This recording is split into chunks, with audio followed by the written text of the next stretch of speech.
John, toss Game Bro into the fire. It doesn't burn as quickly as you'd hoped. Each Game Bro magazine is guaranteed to be printed on 40% recycled asbestos, for big ups to Mother Earth, yo. John, fondly regard cremation. You examine the sacred urn containing your departed Nana's ashes. When your father gives her portrait a wistful glance now and then, you can tell it brings back painful memories. A tall bookshelf, a ladder, an unabridged Colonel Sassacres. He never wants to talk about it. John, topple urn. You clumsily mishandle the sacred urn. Ashes everywhere. In retrospect, upon milling cinematic tropes regarding ash-filled urns, this outcome was a virtual certainty. You'd probably better clean it up before Dad finds it. John, combine Father's pipe with clever disguise.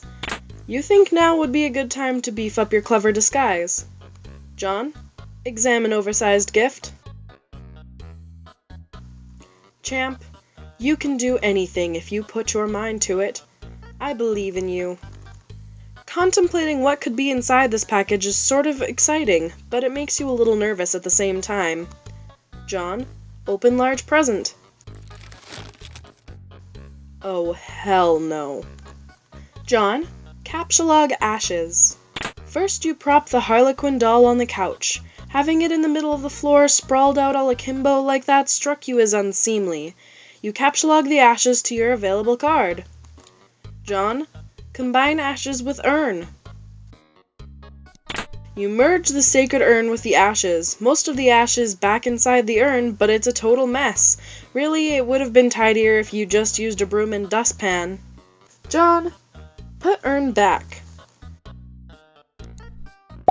No one will be the wiser, except maybe for people with eyes. John, go get fake arms again. You just got another brilliant idea for something to do with those pointless arms. You pry them out of the cake and capsulog them. Looks like Pester Chum is acting up again. John, examine the third and fourth walls of the room. John, check Pester Chum. Another one of your chums is messaging you.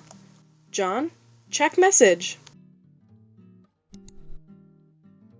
I understand you have recently come into possession of the beta release of the Game of the Year, as featured in respectable periodicals such as Game Bro magazine. That's an ugly rumor.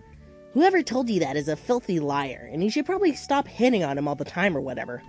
I can't control myself. I must have a weakness for insufferable pricks. Anyway, I still haven't checked the mail. My dad has it.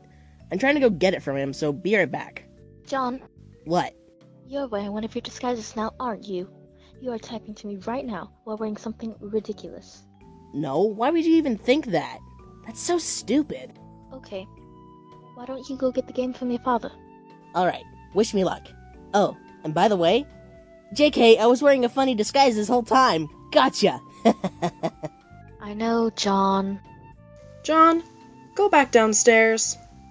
You can now execute that brilliant idea you had. There should be just enough frosting on the fake arms to serve as an adequate adhesive. John, attach arms to doll. You don't care what Colonel Susker says, that is at least 1,000,000% funnier. John, inspect burnt paper on the floor. Broblerone. You put this back in the fire where it belongs. John, throw present wrap in the fire. As long as you're cleaning up. John, capsulog doll. You can carry hefty items, but that thing is just way too big. Get real. Besides, you don't even want it. John, read Colonel Sasker's text. The creepy crawlies. Hell's bells, we are having a mighty sporting time of it. Hold fast, my intrepid fellow pranksmiths. We merely nicked the mahogany of our japing chests. If I may direct the incisive ogle of your beaglepuss to the wriggling regency of rubber bugs, plastic parasites, squirming serpents, pliable pests, and every such order and phyla of creepy crawly. Land sakes alive, we are cooking with petrol now. In further exhibits we shall dwell on artifice useful to your exploits. Is your pappy's rod and reel handy? What about a bit of iron cord? It shouldn't prove elusive. Bring those writhing rascals to life and set the nerves of some old maid to the wreck of Nesperus. Do you have a bothersome aunt who never seems troubled to find ways with your sunny afternoons? A broad, splintery fence? A bucket of whitewash, perhaps? By gum, you'll fix her wagon. And what of a tawny gent who puts his lackadaisical lean near the sarsaparilla front? You'll have that listless octoroon finding the spring in his step just yet. You thought about consulting the text to determine exactly how hilarious the doll is now, but this text is just way too big to navigate in a timely fashion. You decide to forget it. John, find Dad and retrieve mail. The door on the left leads to the kitchen, from which the smell of baking wafts, a powerful aroma which could lift an especially portly hobo off his feet. The door on the right leads to the study, where your dad spends a lot of time. He could be in either room. Where will you go?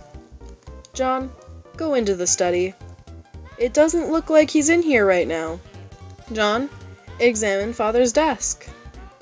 On the desk is a deck of playing cards, one of your dad's pipes, the April issue of the Serious Jester magazine, and a stray capsulog card. There is also a can of peanuts on the desk. Haha! Oh, Dad, you won't be falling for that one again anytime soon. A severe peanut allergy is a terrible affliction to cope with. John, upgrade costume with hat from rack. You swap the magician's hat with the bowler hat. This disguise is somewhat less funny, but a lot more distinguished looking. John, combine second pipe with clever disguise. Your dad maintains numerous pipes around the household. A father without a pipe is like a strapping roughneck without a toothpick. That is to say, he is a rather piss-poor excuse for a roughneck if you ask me.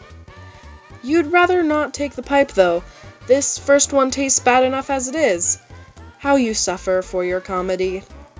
John, examine capsulog card.